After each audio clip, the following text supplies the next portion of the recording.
Hi there, Jeff from Bicycle Warehouse here. I want to congratulate you on your new bike purchase. Today, we're going to go over shifting. Let me give you some tips and techniques on how to make you an expert shifter. First thing, let's start out with the shifters. First thing to keep in mind is your left shifter controls the front derailleur and your right shifter controls the rear derailleur. First off, let me go over a couple techniques that are going to make shifting a lot smoother for you. First off, you want to make sure that you're not pedaling under load. Yes, of course you have to keep the pedals turning, but you want to make sure you're not putting a lot of pressure down when you're trying to make a gear shift. Also, you're going to want to be deliberate with your shifts. You're going to want to hold the shift lever in a whole pedal revolution to give the chain a proper amount of time to get into the next cog. I'll show you what I'm talking about now. So I'm going to show you what's happening as you're making a shift. As I push the shift lever in, the derailleur is lifting the chain up onto the next cog. Here you notice I'm in between shifts here. So if I were to put a lot of pressure down the drivetrain at this moment while I'm trying to make a shift, I could do damage to the chain, to either the cogs here, or even to the derailleur itself. So it will take a full pedal revolution for the chain to move up to the next cog. So when you're making front derailleur shifts, the jump between the chainring to the next chainring is even bigger than on the rear. So it's even more important to be more deliberate with your shifting. Let me show you what that looks like. As I press the shift lever in, and as I'm pedaling, the chain is lifting up onto the next chainring. So it takes a full, there we go, full pedal revolution before the chain makes it up onto the next chainring there.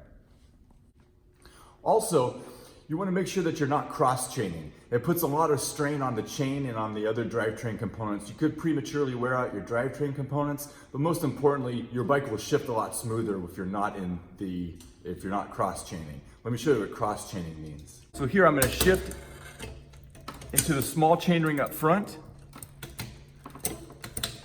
and in the small chainring in rear. Notice here, the chain line is at a pretty steep angle here. This puts a lot of strain on the chain. Also, if we were to shift up into our big cog in the rear and the big chainring up front, same thing. The chain is at a very drastic angle right here. Again, this puts a lot of strain on that chain. So your bike will shift into these gears and it will run in these gears. But the reason why we don't want to be in this gear combination is the chain is at such an angle here that it's going to put an excessive amount of load on the links here, which it could cause them to prematurely wear out, or it could cause the teeth on your cogs to prematurely wear out as well. So your bike will shift into these extremes, big cog to the rear and big chainring up front, or small chainring up front and small cog in the rear, but it's not recommended because your drivetrain will last longer if you stay out of these extreme gear combinations. So if you're looking for the relatively same gear ratio, but in a straighter chain path, remember, you can always make 2 shifts in the rear and 1 shift up front, and that'll put you in a roughly the same gear ratio. So if I were to shift down 2 in the rear